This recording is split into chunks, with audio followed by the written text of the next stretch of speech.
মালদায় তৃণমূল কংগ্রেসের কাউন্সিলর খুন হওয়ার পরিপ্রেক্ষিতে বিজেপি সাংসদ শ্রমিক ভট্টাচার্য কি বললেন শুনুন এই ভিডিওতে। আগে মালদা মিউনিসিপ্যালিটির চেয়ারম্যান ছিলেন, দীর্ঘদিনের কংগ্রেস, তারপরে তৃণমূল কংগ্রেসের নেতা।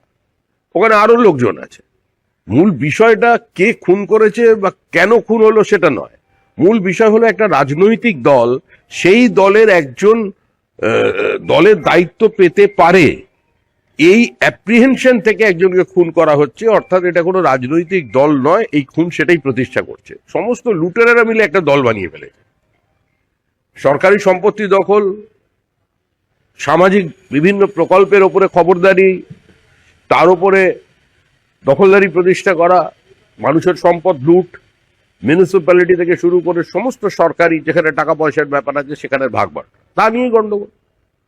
এটা তো একটা ব্যবসায়িক প্রতিষ্ঠান, পারিবারিক ব্যবসায়িক প্রতিষ্ঠান, কোনো রাজনৈতিক দল নয়। তৃণমূল কংগ্রেস ক্ষমতায় আসবার পর প্রথম হাওড়ায় তপন দত্ত খুন হন। তার স্ত্রী প্রতিমা দত্তের অভিযোগ ছিল সরাসরি তৃণমূল নেতৃত্বের বিরুদ্ধে। পুলিশ সাপ্লিমেন্টারি চার্জশিট দিয়ে মূল অভিযুক্তদের নাম বাদ দেয়, তিনি সিবিআই তদন্তের দাবি করেন। সেদিন থেকে শুরু হয়েছে ঘটনা, আজ পর্যন্ত চলছে। রাজ্যে যত খুন হচ্ছে তৃণমূল কংগ্রেসকে খুন করছে। এই নন্দু তেওয়ারি আগে মালদা মিউনিসিপ্যালিটির চেয়ারম্যান ছিলেন, দীর্ঘদিনের কংগ্রেস, তারপরে তৃণমূল কংগ্রেসের নেতা। ওখানে আরো লোকজন আছে।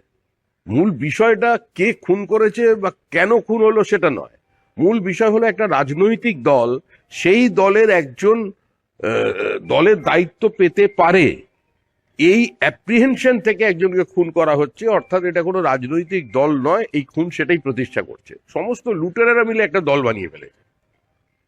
সরকারি সম্পত্তি দখল, সামাজিক বিভিন্ন প্রকল্পের ওপরে খবরদারি, তার উপরে দখলদারি প্রতিষ্ঠা করা, মানুষের সম্পদ লুট, মিউনিসিপ্যালিটি থেকে শুরু করে সমস্ত সরকারি যেখানে টাকা পয়সার ব্যাপার আছে সেখানে ভাগবাট, তা নিয়ে গন্ডগোল। এটা তো একটা ব্যবসায়িক প্রতিষ্ঠান, পারিবারিক ব্যবসায়িক প্রতিষ্ঠান, কোনো রাজনৈতিক দল নয়। আমাদের ভিডিও ভালো লাগলে লাইক ও শেয়ার করুন, কমেন্ট সেকশনে গিয়ে জানান আপনাদের মতামত।